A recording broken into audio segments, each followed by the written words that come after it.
André? Oui, j'arrive. On est prêts? Bonjour. Bonjour tout le monde et bienvenue à notre avant-dernier épisode.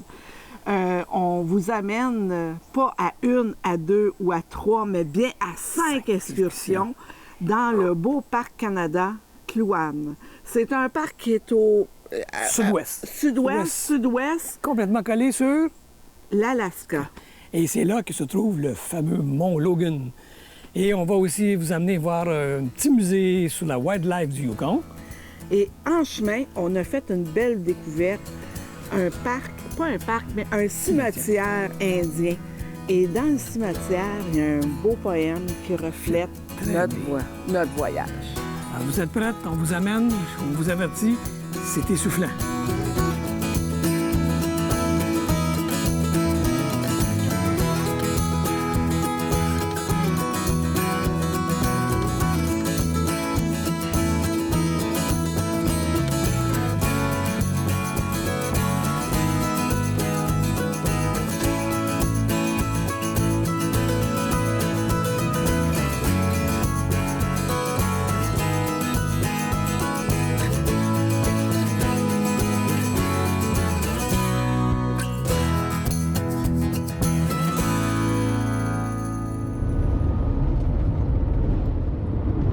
Après 4 jours à dormir avec les mastodontes au camping High Country de Whitehorse, on file maintenant vers Angelson. Alors, on ne peut pas aller à Dawson, il y a des feux de forêt. Alors, on va essayer d'aller faire des petites marches vers le mont Logan.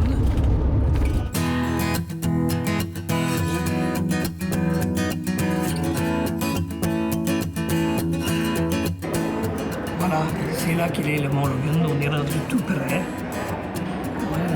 Angelson est au bout, où est-ce que l'Ease passe. Mais le mont Logan est entouré de glace.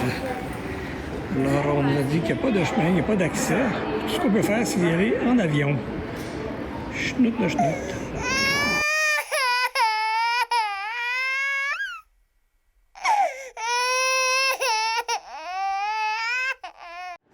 Alors ici, vous avez l'avancée du glacier Lowell. Ici, c'est en 1996. Et regardez maintenant, en 2010. C'est un des seuls 4 glaciers au monde qui avance actuellement.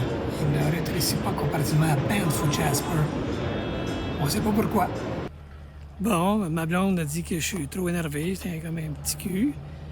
Alors, derrière, ce que vous avez, c'est les assises des monts Logan, les compagnies qu'on ne peut pas voir parce qu'ils sont très loin, glacés. Ici, c'est le début, c'est la sentier numéro 1 de tout le parc de Kluanik, il faut dire. Alors, on s'en va faire une petite marche de 20 minutes, celui-là. Alors, c'est pour nous exercer à faire un 3 km, 6 km dans les montagnes. Alors, voilà. La misère avec mon selfie.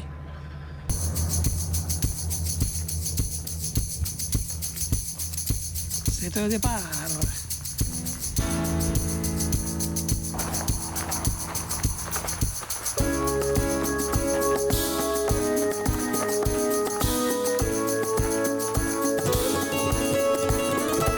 Ce qui est assez extraordinaire ici, c'est que ce sont les montagnes les plus jeunes de la planète.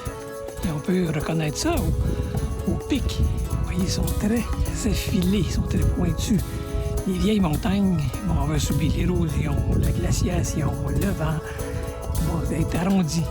Alors, tout comme l'Everest, le K2, ces montagnes-là sont assez jeunes. Alors, ici, c'est parmi les 4 plus jeunes de la planète. Alors, et derrière tout ça, il y a le mont Logan qui est caché dans les glaces. Première randonnée, vraiment, au Yukon, dans les montagnes du mont Logan. Oui, on avait peur des ours un peu, fait que j'avais mes petites clochettes. Puis j'ai mon bear spray aussi. Alors, on n'a rien vu. C'était juste une petite introduction, 20 minutes en fin de soirée, parce que d'ici, il est déjà 19h, il fait très clair. Alors, demain, on va s'entamer un 3 km. Ça va être plus rough. Un 10 km, mon amour. C'est 10 km en 3 heures. En 3 heures. Là, il faut aller chercher un spot pour camper sur le bord du lac Oui. Clouane. Là, on va essayer de trouver un beau spot quelque part sur le bord du lac. Je sais pas si vous le voyez bien. On cherche. On cherche. On est bien, il fait chaud, par exemple. C'est ici qu'on va dormir ce soir. La dame yukonaise qui reste dans l'autre vanne à côté a bien accepté qu'on soit avec elle. Alors, on ne sait pas où, mais sur le bord du lac Clouane. Il faut des Clouanais ici. Alors, voilà, c'est avec ça qu'on va se réveiller demain matin. Puis c'est avec ça qu'on soupe ce soir. Ah, la vie est dure.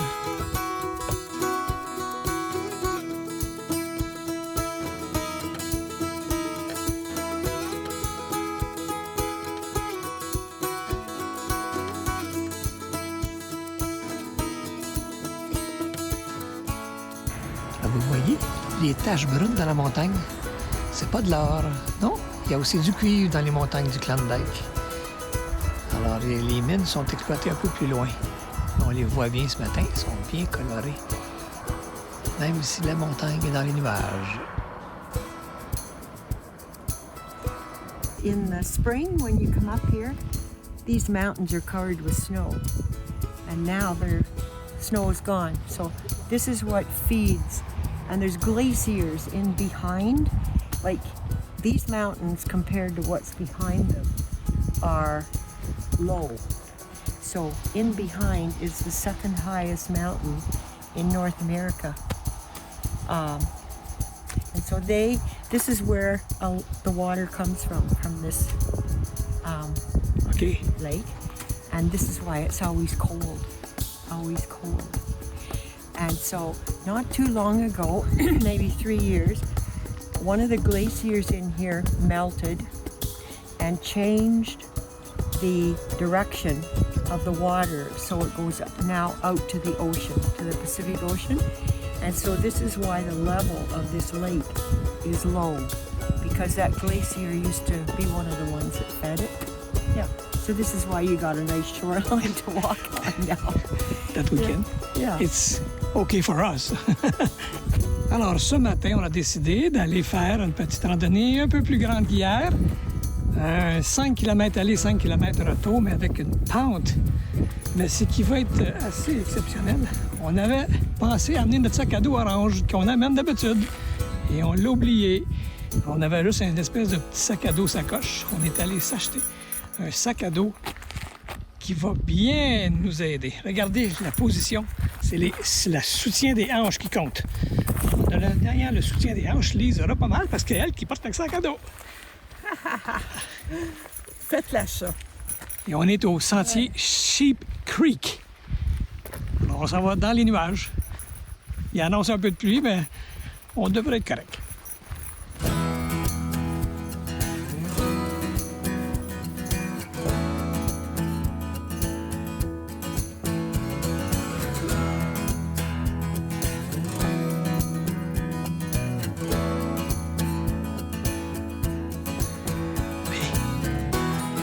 Pauvre la madame.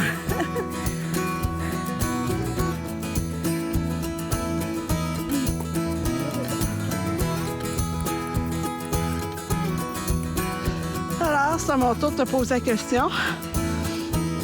Pas trop pire? Avec sac à dos, ralenti, mais bien ajusté. Voilà.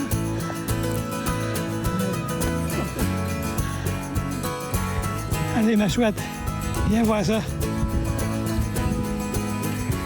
Viens voir ça. Tu as juste à te retourner à ta gauche.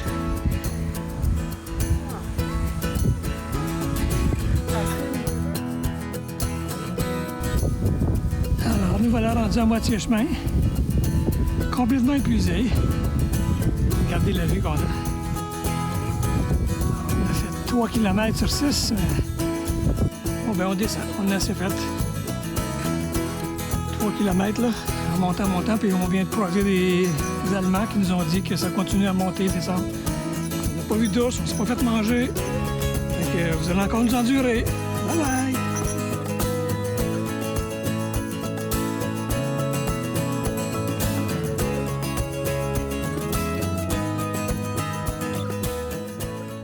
Bon matin. C'est notre premier matin où il fait en bas de 10. Il fait seulement 6 et il a plu toute la nuit. On voit rien, on est dans les nuages. Malgré qu'on soit près des montagnes, on y voit absolument rien. C'est humide dans le camion, fait qu'on s'est mis quelques chandelles et on démarre avec un bon café pour nous réchauffer. Il ne doit pas avoir frôlé le zéro cette nuit, j'ai l'impression. C'est vraiment notre première journée où il fait pas beau. Alors, je pense que ça va être une journée musée. Oh. Alors, c'est froid. Bon, ben, chaufferette et demie ce matin. Vous pouvez voir, il fait encore juste 6 degrés, il est 11 heures. Donc, on va en profiter pendant qu'il mouillasse. On ne nous a pas recommandé d'aller dans les sentiers quand il mouille. Ça pourrait être glissant avec le genre de bottes qu'on a. Donc, on va aller au musée d'abord ce matin.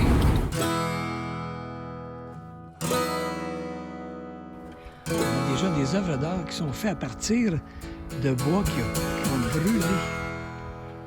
Vraiment, c'est impressionnant.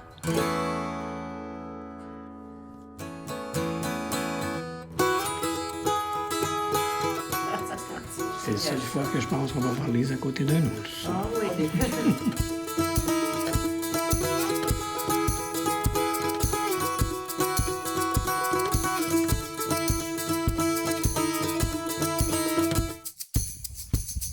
On vient d'arrêter un drôle d'endroit, en plein milieu de la route, nowhere. C'est un cimetière autochtone, Moboyata. Vraiment beau. Un bel endroit où c'est marqué « Follow your dream, be kind, and always remember to enjoy every day of your life ». Est-ce que tu follow ton dreams? Ben là, aujourd'hui, oui, hein? Depuis quelques jours. My dream was white horse. Be alone with my husband. Être seul avec mon amoureux. Un bec. Alors ce soir, je pense que vraiment on couche au Yukon, dans le Yukon profond. On est juste à côté. Lise est en train de stationner comme il faut, Gasper. «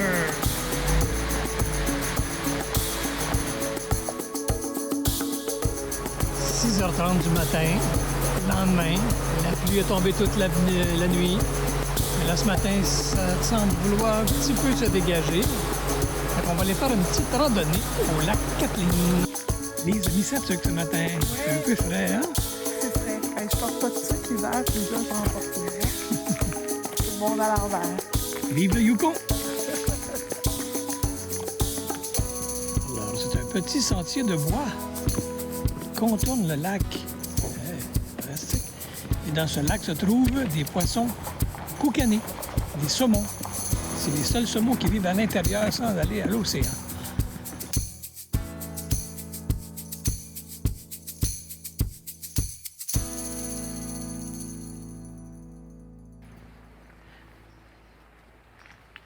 Et voilà, un autre endroit. On est où? Au pays des ours. Au pays des ours. Et on est au lac des Adèches. Et on se met un peu de chlouc-chlouc à maringouin. Oui. Mais on va monter un peu plus haut. Ouais, Donc 2 randonnées dans la même journée. Wow! Est-ce qu'on est déjà rendu au sommet? On est sur la moraine glaciaire. Un peu essoufflé. Ça montait à brut. Et là, il faut monter là-dessus. Ça, le glacier a amené les rats jusque-là, devant le lac des Adèches. Youhou!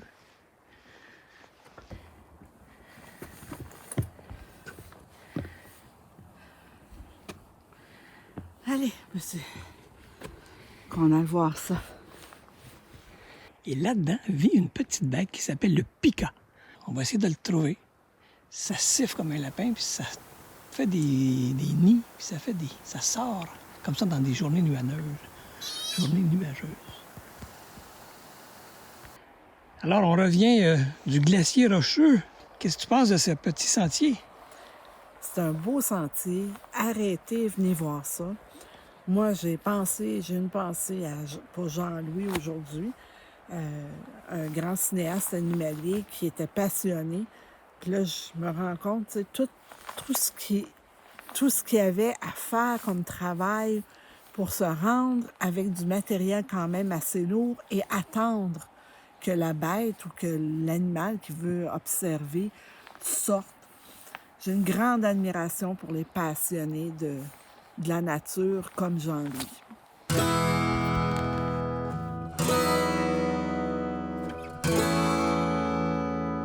Alors maintenant, on s'essaie pour le sentier du lac Saint-Élias. Le lac qui porte le nom des collines, des montagnes, on pourrait dire, hein? Saint-Élias, qui font tout le Yukon. 3,8, donc c'est moins que 4. Donc aller-retour, 7 km. On est-tu capable? Ah ouais? On s'essaye. Go! Ah, on vient de découvrir où naissent les Schtroumpfs. Voici leur maison, en plein milieu du Yukon. Ah! On va se démasquer.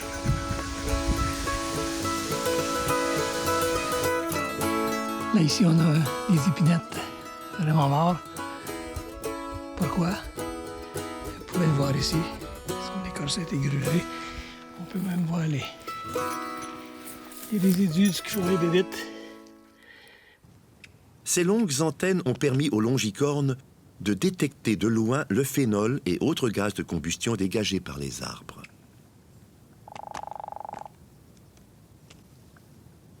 Pour ce coléoptère, l'arbre, agonisant mais encore dépositaire de ressources vitales, offre un site idéal de reproduction.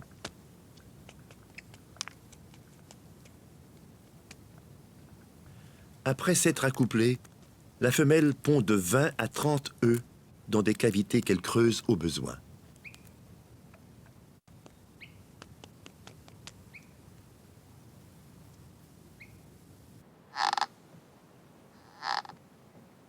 Deux semaines plus tard, les larves naissent munies des puissantes mandibules typiques de l'espèce.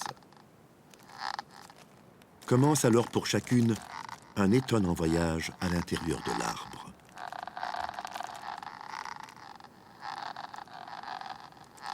Au terme du périple, qui dure 3 étés, la larve du longicorne aura excavé une longue galerie, puis une chambre pupale, où elle s'est métamorphosée en nymphe.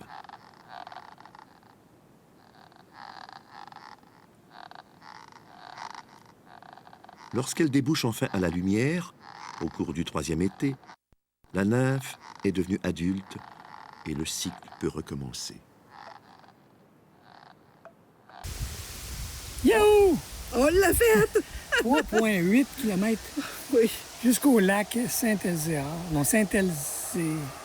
Saint-Elzéar. C'est pas Zéar. Elias, Saint-Elias. Saint-Élias. Saint-Elias, qui fait la montagne de Saint-Elias, aussi au Yukon. Ouais, c'est assez pour aujourd'hui, ça fait 3, là. Take a break. Take a break for old people like us. Bye.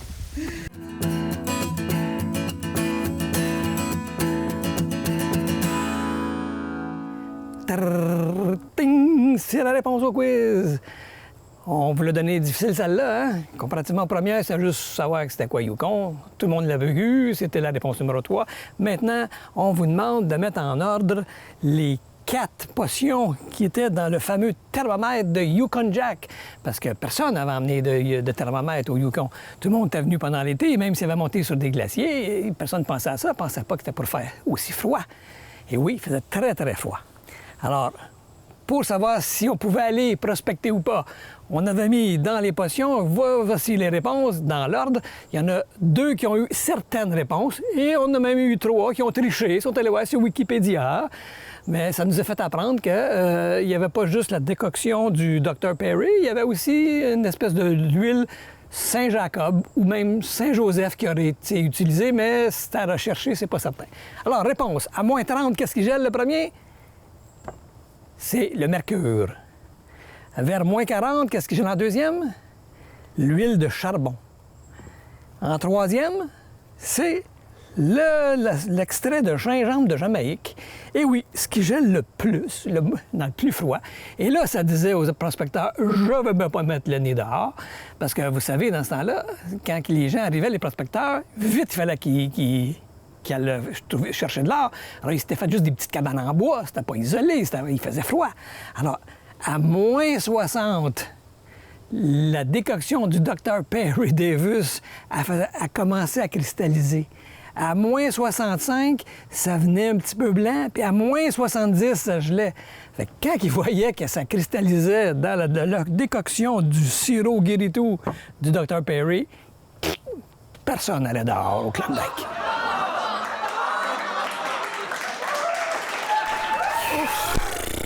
Mon Dieu, j'ai mal aux jambes. J'ai perdu ma casquette. On en a marché un coup. Oui. Alors... Bon, bien écoutez, n'oubliez pas la semaine prochaine de revenir pour notre dernière de la saison, notre virée en Alaska. Et oui, c'est la dernière de la saison, parce qu'il va y avoir une deuxième saison. On va vous monter le reste du voyage. N'oubliez pas d'aller voir notre quiz.